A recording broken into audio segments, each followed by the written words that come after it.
s'ouvrent en Nairobi au Kenya les travaux de la conférence internationale de Tokyo sur le développement de l'Afrique. La TICAD 6 va développer 3 thématiques, à savoir la promotion de la transformation économique, la promotion de la santé et la stabilité sociale. Le chef de l'État qui prendra part à ces travaux est déjà arrivé dans la capitale kenyane. Plus de 2,9 milliards de francs CFA, c'est le coût de réalisation du projet Autonomisation des adolescents et des jeunes femmes par l'éducation au Mali, un projet financé par la Corée du Sud. Bonsoir à tous et bienvenue dans cette édition, une édition que nous commençons par l'arrivée du chef de l'État, Ibrahim Boubacar Keïta, en Nairobi au Kenya, où il doit prendre part à partir de demain à la conférence internationale de Tokyo sur le développement de l'Afrique.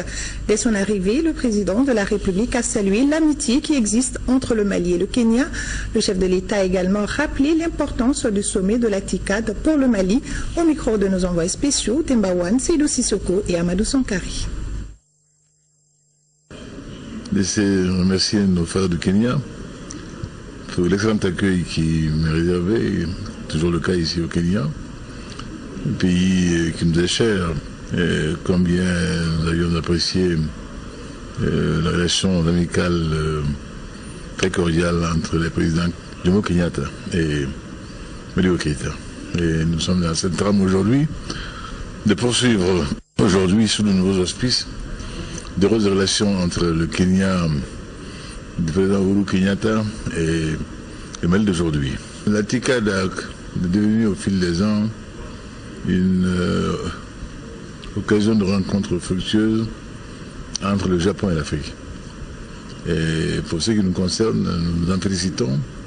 Et ce, d'autant qu'avec le Japon, nous avons dès d'abord eu des relations très fructueuses dans beaucoup de domaines, notamment l'agriculture.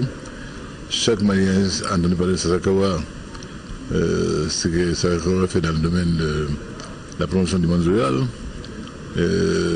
Dans d'autres domaines également, nous savons comment le Japon a eu souci de nous aider à nos équipements dans différents domaines.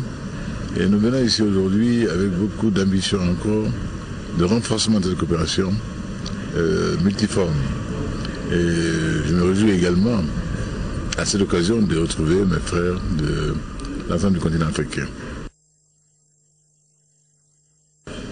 Laissez remercier nos frères du Kenya pour l'excellent accueil qui m'est réservé, toujours le cas ici au Kenya, un pays qui nous est cher, et combien nous avions apprécié la relation amicale très cordiale entre les présidents Jomo Kenyatta et Modibo Keïta.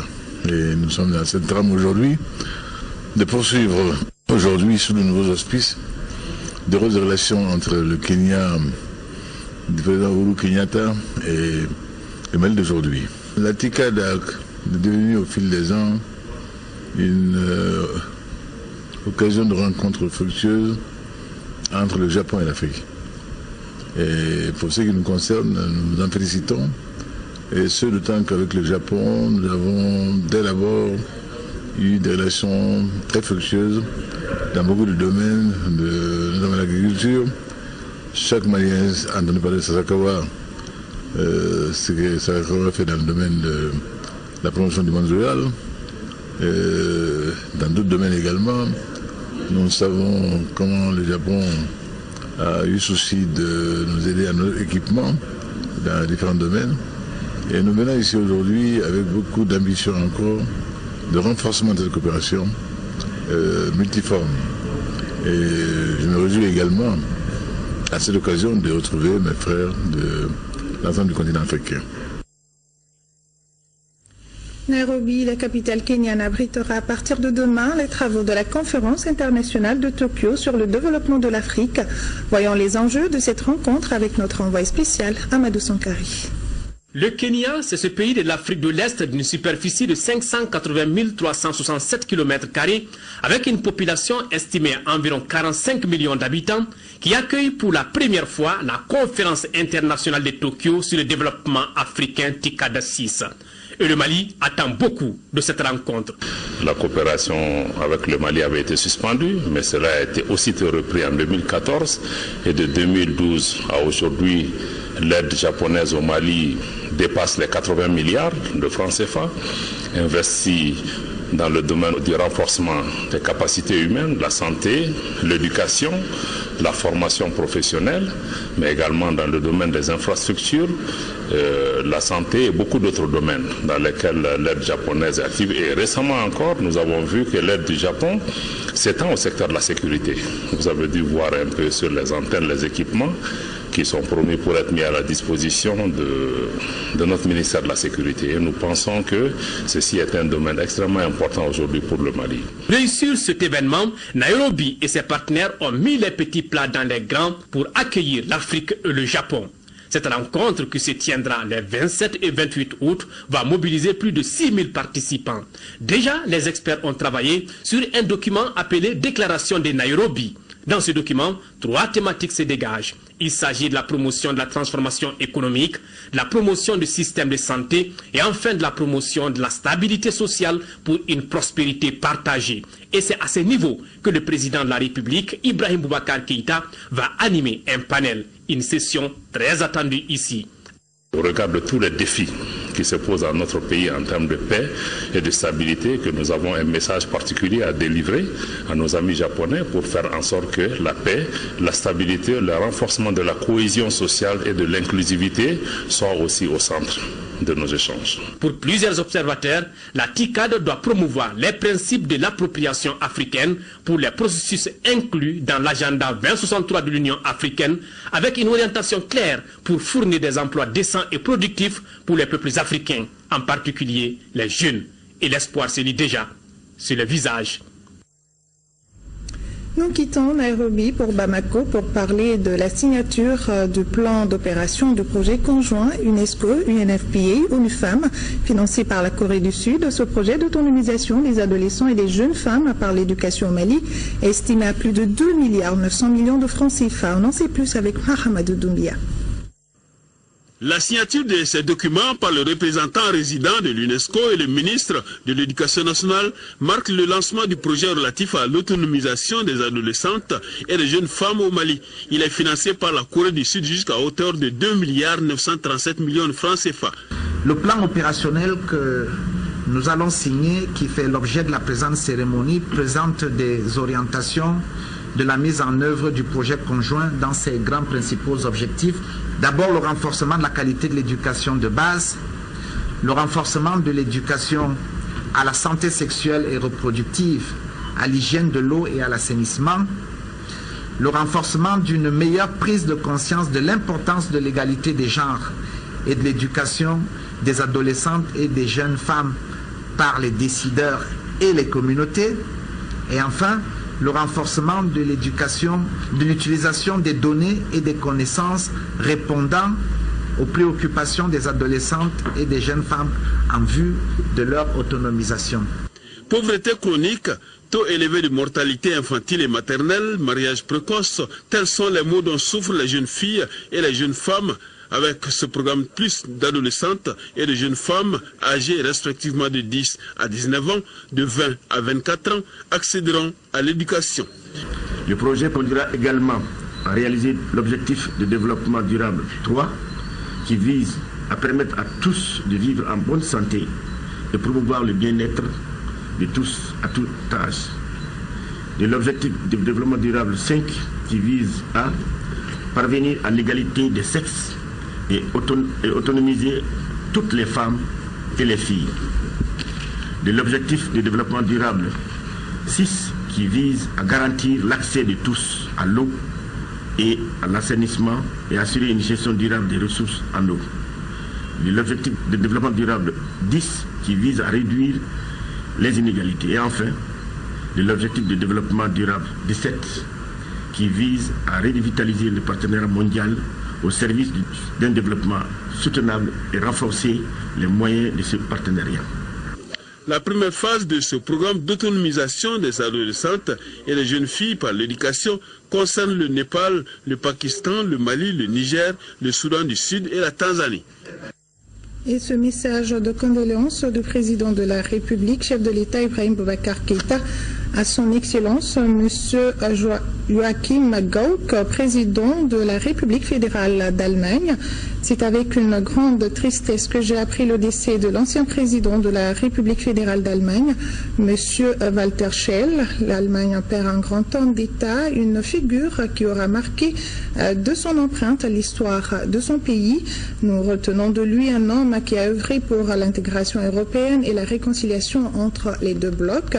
En cette circonstance, douloureuse circonstance, je voudrais exprimer à votre Excellence, à la famille du défunt et au peuple allemand tout entier, au nom du peuple du Mali, de son gouvernement et en mon nom propre, notre profonde compassion et nos condoléances les plus émues. Je m'incline pieusement devant la mémoire du disparu.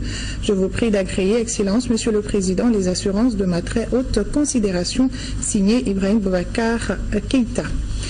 Bamako prépare activement le sommet Afrique-France prévu pour janvier 2017. Le secrétaire général adjoint de la présidence était cet après-midi sur le terrain. Moustapha Ben Barka s'est rendu sur les chantiers des structures devant abriter les activités de cette grande rencontre.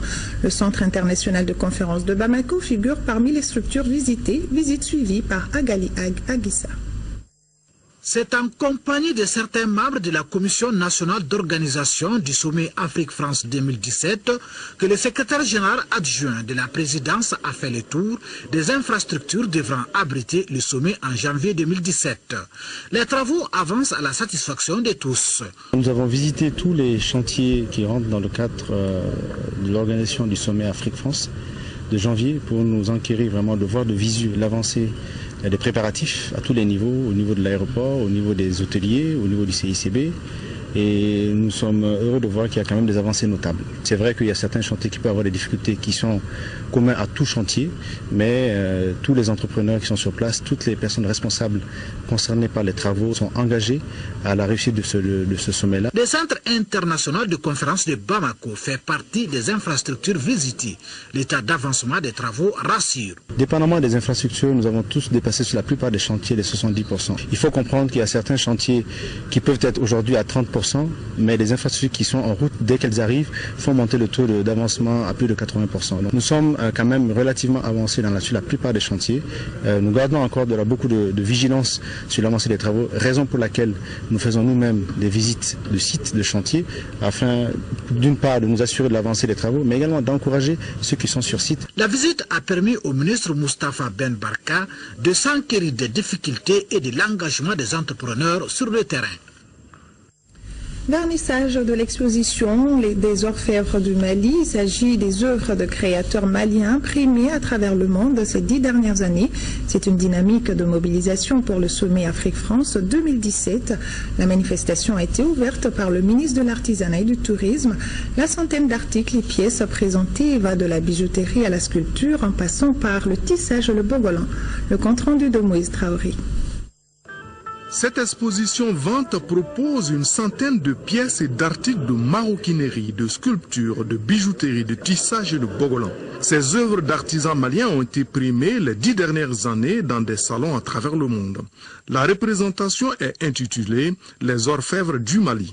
Le sommet Afrique-France, ça se veut aussi quelque chose qui met en valeur la paix, la fraternité, et donc l'artisanat, c'est vecteur de ces grandes valeurs. Avec 60 délégations, 35 à 40 chefs d'État, 2500 à 3000 personnes, le patron du FMI, de la Banque mondiale, ça veut dire aux gens, voilà une destination fréquentable, vous pouvez venir.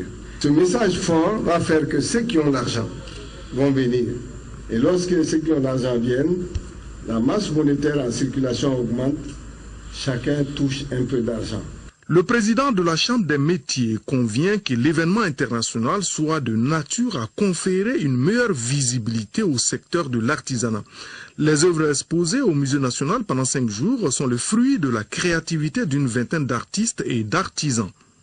Parmi les nombreux enjeux de ce sommet de Bamako figure l'opportunité de redonner à notre pays sa visibilité, son image de pays ouvert, enthousiaste et fréquentable parce qu'il est pétri aux valeurs d'hospitalité qui ont fait sa gloire et sa renommée au fil des siècles. Le secrétaire général adjoint de la présidente de la République a proposé le e-commerce aux créateurs comme canal à exploiter pour une promotion mondiale du secteur.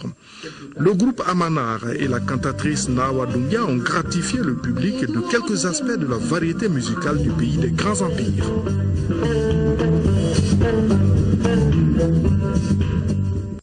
Nous vous livrons à présent le contenu de ce communiqué. Le président de l'Assemblée nationale porte à la connaissance des députés qu'une séance plénière à huis clos se tiendra le lundi 29 août 2016 à partir de 10h dans la salle Awa Keïta. Le président s'est compté sur la présence effective des députés.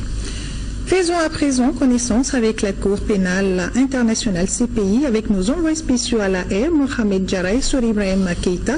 L'instance judiciaire qui juge aujourd'hui Ahmed Al-Faki Al-Mahdi est un organe régi par le statut de Rome en 1998 et révisé par celui de Kampala en 2010 pour juger les crimes graves de la communauté internationale.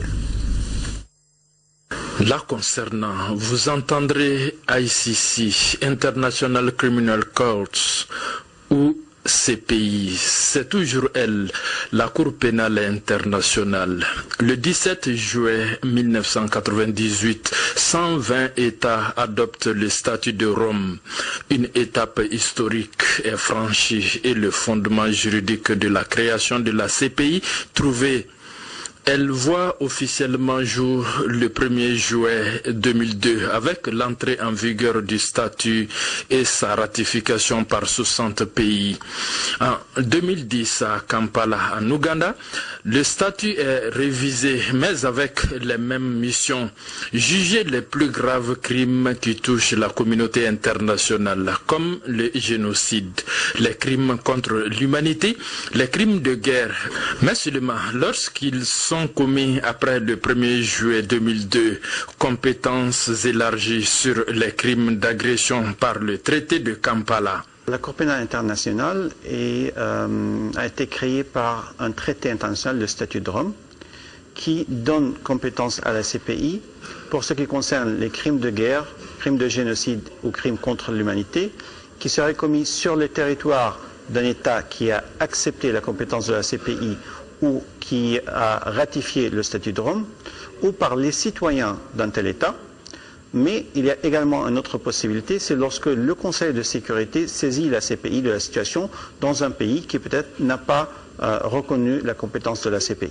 À la date d'aujourd'hui, la CPI est dirigée par une femme, son bureau du procureur par une femme, la plus célèbre de la boîte, Fatou Bensouda, et comprend 18 juges élus pour un mandat de 9 ans par l'Assemblée des États partis.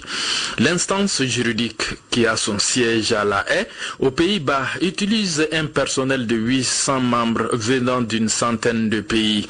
Depuis sa création, elle a ouvert 6 bureaux extérieurs et délivré 29 mandats d'arrêt pour en exécuter 14 et retirer 2 pour décès des intéressés. Fait nouveau dans l'histoire de la CPI, le 17 janvier dernier, la Cour autorise le procureur à ouvrir une enquête sur les crimes relevant de sa compétence commis en Géorgie entre juillet et octobre 2008, ce qui marquera peut-être la fin de l'ère de la mauvaise publicité sur la Cour pénale internationale réputée de ne s'intéresser qu'aux dossiers africains de crimes. Agircitoyen.org, c'est le nom du nouveau site qui vient d'être lancé dans notre pays. Ce site comprend deux plateformes Benkanseben et Ekigenre. À travers ce site web, l'Organisation des droits au Mali, Tuwindi, offre désormais des bases de données sur la mise en œuvre de l'accord pour la paix et la réconciliation tout en faisant la promotion du genre au Mali. Reportage Abdraman Maïga. À travers ce projet citoyen, l'Organisation du droit malien appuie désormais le gouvernement dans la mise en œuvre de l'accord pour la paix et la réconciliation à partir d'un site web. Ce n'est pas tout. Le site se veut également un espace de promotion du genre. L'initiative permet aux acteurs, notamment la frange partie de la population composée de jeunes et de femmes, de s'intéresser à la gestion du pays et d'apporter leur contribution à la consolidation de la paix et de la démocratie. Notre objectif est surtout de réussir à produire des données, donc des rapports alternatifs, mais qui viennent comme rapport complémentaire aussi à ce que l'État fait.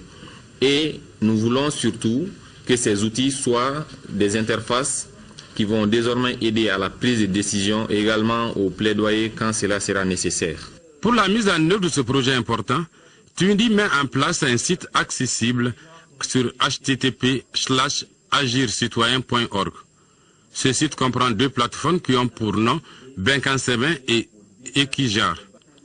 À travers ces 2 plateformes, mobiles et accessibles au téléphone Android, Tunisie cible 200 000 personnes pour son projet. Cette initiative novatrice va contribuer à l'élaboration et au suivi de l'impact des plans, des projets et des politiques et programmes non seulement nationaux en faveur des femmes, mais des conventions également sous-régionales et internationales en faveur des femmes au Mali. C'est une forme de pouvoir donner à beaucoup plus d'intéressés, à beaucoup plus de participants, à beaucoup plus d'acteurs. Parce qu'en fait, tout le monde doit se concerner, tout le monde doit savoir qu'il est quelque part un acteur de cette œuvre que nous voulons entreprendre. Première du genre au Mali, Tunisie met en place un réseau qui permet désormais de mettre en relation à la fois la société civile, les médias, les partis politiques et l'État. L'objectif de cette démarche est de combiner la démocratie avec les nouvelles technologies de l'information et de la communication au service du développement de notre pays. Lancement national du rapport portion inégale sur la malnutrition. L'étude a concerné 115 pays dans le Mali et démontre que des millions d'enfants ne bénéficient pas d'accès à une nutrition adéquate. Au Mali, 38,5% des enfants souffrent d'un retard de croissance selon Save the Children. On en parle avec Aïssata Ibrahim Maïga. Ce rapport, dont les études ont concerné 115 pays, tire ainsi la sonnette d'alarme sur ce qui constitue près de 45% des décès de moins de 5 ans. De nombreux pays ne seront pas en mesure d'éliminer la malnutrition d'ici le siècle prochain. De façon alarmante, les évidences dans notre rapport démontrent que des millions d'enfants ne bénéficient pas d'accès à une nutrition adéquate à cause de leur situation socio-culturelle, économique et de leur origine. Le rapport sur la malnutrition, élaboré par une équipe pluridisciplinaire, met également en exergue la vulnérabilité des zones rurales face à ce fléau. Malgré les efforts des 16 dernières années qui ont sauvé 30 millions d'individus, le rapport signale les 24% de retard de croissance dû à la malnutrition. Le lancement du rapport Portion inégale offre la possibilité à Save the Children pour plaider auprès du gouvernement malien pour traiter de toute urgence cette question et d'introduire le concept d'exclusion dans les débats sur la nutrition.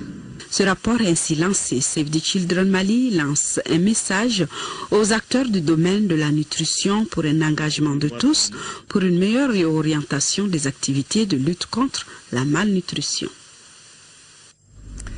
L'Agence nationale de l'évaluation des hôpitaux a tenu la 18e session de son conseil d'administration. Au cours des travaux, les administrateurs ont examiné le nouveau plan d'action de la structure en termes de perspective. Alpha Maïga. Ils sont ainsi réunis pour la 18e fois. Il s'agit des administrateurs de l'Agence nationale d'évaluation des hôpitaux. Au cours de leurs travaux, ils vont examiner le rapport d'activité, mais aussi l'état d'exécution du budget. Parlant du bilan de l'ANH, la dissémination du référentiel national d'antibiothérapie et du guide de bonnes pratiques d'hygiène en milieu hospitalier, l'élaboration de 3 projets de décret et de 2 projets d'arrêté d'application de la loi hospitalière. Nous constatons ce matin que la direction de l'ANH a pu mobiliser les ressources humaines, financières et matérielles mises à sa disposition pour parvenir aux résultats que vous aurez à apprécier. Cet effort a permis d'exécuter le budget à hauteur de 54,29%. S'agissant du budget, initialement prévu de 295 millions de francs CFA, il a été révisé et se chiffre à 320 millions de francs CFA. C'est du moins ce qui ressort de la 18e session du conseil d'administration. L'Agence nationale d'évaluation des hôpitaux a sous son regard 12 établissements publics hospitaliers, plus l'hôpital Mère-Enfant de Luxembourg, qui est un hôpital privé participant au service public. Et cette action humanitaire de l'ONG Al-Farouk, elle vient de mettre à la disposition de 15 centres de formation en coupe et couture des centaines de machines à coudre. Les orphelins parrainés ont également reçu des prix d'encouragement de la part de l'ONG. À travers ces donations, elle contribue fortement à la lutte contre le chômage et la discrimination. Le coût de l'opération est estimé à 85 millions de francs CFA. Les détails avec Sorona Kamisoko. Plus qu'un mot, la solidarité est un comportement, un concept bien compris par l'ONG Al-Farouk. Outre les centaines de millions de francs CFA investis dans l'assistance aux démunis, l'ONG Al-Farouk contribue fortement à la lutte contre le chômage. Elle vient d'offrir plus de 400 machines à coudre à 15 centres de formation en coupe et couture dans le district de Bamako. Chaque centre de formation, 17 machines, y compris 12 machines ordinaires et 5 machines broderie. C'est avec le ministère qu'on a collaboré pour sélectionner les centres qui sont là. Et il y a d'autres donations, la Fondation Cheikh Chani de Qatar, le Croissant Rouge de Imera sont les deux donateurs, à coût total de 85 millions de francs CFA. En plus des machines à coudre, l'ONG a offert une quarantaine de vélos aux orphelins parrainés qui se sont distingués par leur travail à l'école. Du côté du gouvernement, la satisfaction est totale. Cette donation rentre justement dans le cadre des missions humanitaires et d'appui à l'emploi et à la formation professionnelle de l'ONG Al-Farouk, qui participe activement par ce biais à la lutte contre la pauvreté dans notre pays et œuvre à la promotion de l'emploi des jeunes par le financement de micro-projets dans les domaines de l'agriculture, de la pêche et de l'élevage.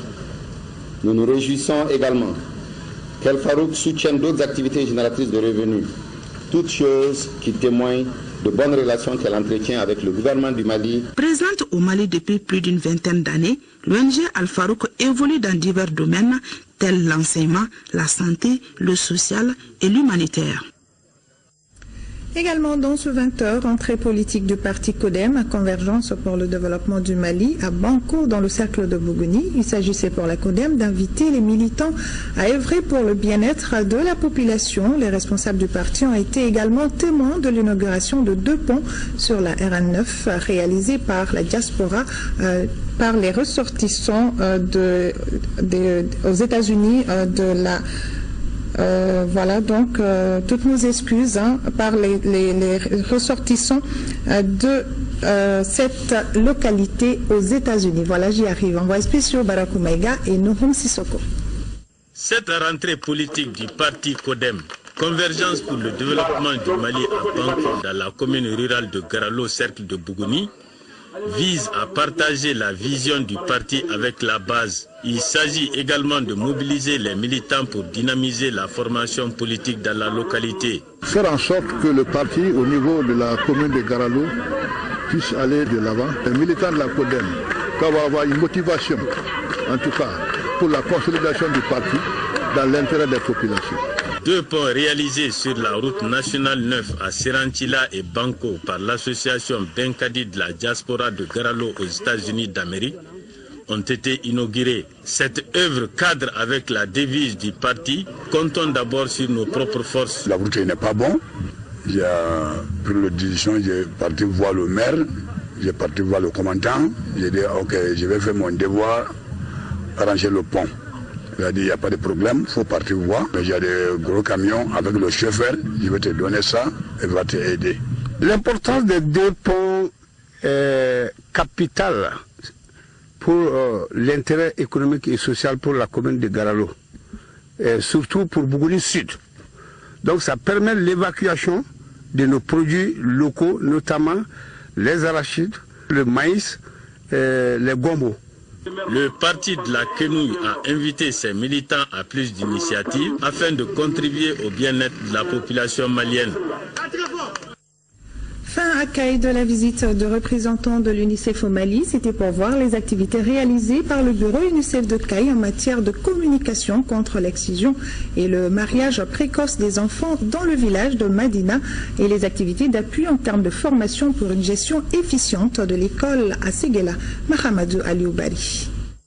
Cette visite de terrain du représentant de l'UNICEF au Mali, dans les villages de Madina, dans les communes rurales de Sero Djamanou et de Ségala, avait pour but d'apprécier le niveau de mise en œuvre et d'appropriation par les bénéficiaires des activités réalisées dans le cadre du programme de coopération 2015-2019 entre le gouvernement et l'UNICEF. Il s'agit notamment des activités de communication contre l'excision et le mariage des enfants à Madina. Le village de Madina m'a confirmé qu'ils ont un engagement écrit pour l'abandon de l'excision et du mariage précoce. Nous allons essayer de nous rendre compte de l'impact, n'est-ce pas, de cette action dans le Sero, à travers bien sûr une évaluation qui va être menée soit par l'ONG partenaire de l'UNICEF, soit par les services techniques compétents de la région. La seconde étape de cette visite a été la commune rurale de Ségala, où les échanges ont porté sur les activités d'appui de l'UNICEF en termes de formation pour une gestion efficiente de l'école. C'est un appel à tous les membres de CEGES de s'impliquer. Et avec la nouvelle donne, la mise en place démocratique des CEGES, je pense que nous aurons beaucoup de gens qui seront engagés. Je suis vraiment content. Ce que j'ai écouté me donne beaucoup d'espoir pour déclarer la ville une ville dans laquelle il n'y a pas plus de session, il n'y a pas plus de mariage des enfants. Aujourd'hui, à ce cas-là, une initiative magnifique et toutes les filles sont à l'école. Aussi, il ressort des échanges que les raisons majeures de l'abandon scolaire des filles à Ségala sont le manque de moyens, le désintéressement des parents et le mariage précoce. Une nouvelle publication dans vos kiosques désormais. Il s'agit de l'ouvrage d'Alioune Ifrandiaï intitulé « On ne naît pas Banyengo, on le devient ». La dédicace du livre est prévue pour demain, 17h, au musée national. Voilà, on ne naît pas Banyengo, on le devient. C'est de Alioune Ifrandiaï. Nous nous rendons maintenant en Arabie Saoudite pour voir comment vont nos pèlerins. Eh bien, ils sont allés à la découverte des lieux qui rappellent l'histoire du prophète Mohammed, paix et salut sur lui, et de ses compagnons dans la deuxième cité sainte de l'islam, qu'est Médine. Ils ont entre autres visité la mosquée de Kouba. C'est la première mosquée construite lors de l'immigration de la Mecque vers Médine du prophète. Le récit de notre envoyé spécial à Médine, Oumar Moussa Traoré. Les pèlerins maliens ont sacrifié à la tradition en visitant des éléments du patrimoine musulman de Médine mercredi dernier. Ce sont les champs de bataille de Ouhoud où repose Hamza, oncle du prophète paix et salut sur lui, et d'autres de ses compagnons qui ont d'abord reçu la visite des pèlerins maliens. Ensuite viendra la mosquée de Kouba, première mosquée construite lors de l'immigration de la Mecque vers Médine du prophète paix et salut sur lui. Lui-même la visitait chaque samedi et y faisait une prière. Pour un pèlerin, on peut dire que ces visites ne représentent rien dans les pèlerinages. Mais c'est une bonne chose à faire car le prophète sallallahu alayhi wa sallam les faisait. Le prophète allait à la mosquée de Kouba et il rendait visite aussi à Ouhoud et il passait et il priait aussi dans sa mosquée. Donc faire la visite dans ces lieux saints, c'est un moyen d'avoir beaucoup de récompenses et beaucoup de bénédictions chez Allah subhanahu wa ta'ala. Voilà autant de lieux qui rappellent l'histoire de Mohammed paix et salut sur lui et de ses compagnons dans cette deuxième ville sainte de l'islam. Des lieux dont la visite a visiblement émerveillé les pèlerins maliens. Nous sommes très satisfaits d'avoir connu l'historique de la religion musulmane. Ces visites permettent aux pèlerins de se replonger au cœur des événements qui ont présidé à la naissance des nombreux sites marquants des premiers temps de l'islam. La fusion BHM-BMS SA est désormais une réalité. Pour comprendre le processus, les motivations et les changements que comporte cette opération, la BMS SA a entrepris une campagne d'information à l'intention du grand public, de l'ensemble de sa clientèle. Ce soir, après cette édition, vous pourrez suivre un entretien que le directeur général de la BMS SA a accordé à notre rédaction. Monsieur Babaliba répond aux questions de Ibrahima Djambélé. Page noire de cette édition, l'armée malienne est en deuil. Le général de brigade à la retraite Toumani Sissoko, décédé hier à Bamako, a reçu cet après-midi les hommages mérités de la nation. La cérémonie était présidée par le ministre de la Défense au nom du président de la République. Le reportage est signé Modibo Mariko. Le général de division Feu Toumani Sissoko s'en est allé.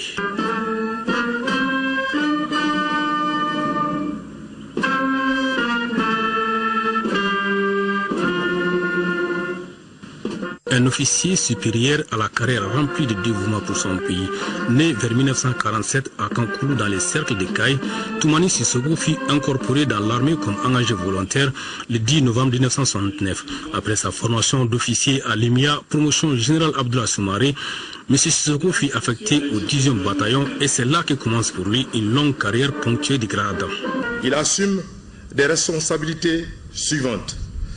Commandant le GENA de 1972 à 1976. Après son cours de capitaine à Montpellier en 1978, il effectua avec brio d'autres stages comme l'école d'état-major, l'enseignement militaire supérieur en République fédérale d'Allemagne, où il obtient le diplôme de l'école de guerre en 1988.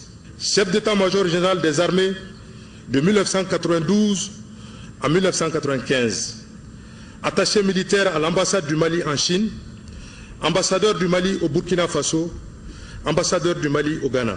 En reconnaissance de ses mérites, de ses bons et loyaux services, la nation lui a décerné les médailles de chevalier de l'ordre national, d'officier de l'ordre national et de commandeur de l'ordre national. Les parents, amis et connaissances retiennent de lui un homme aux qualités innombrables.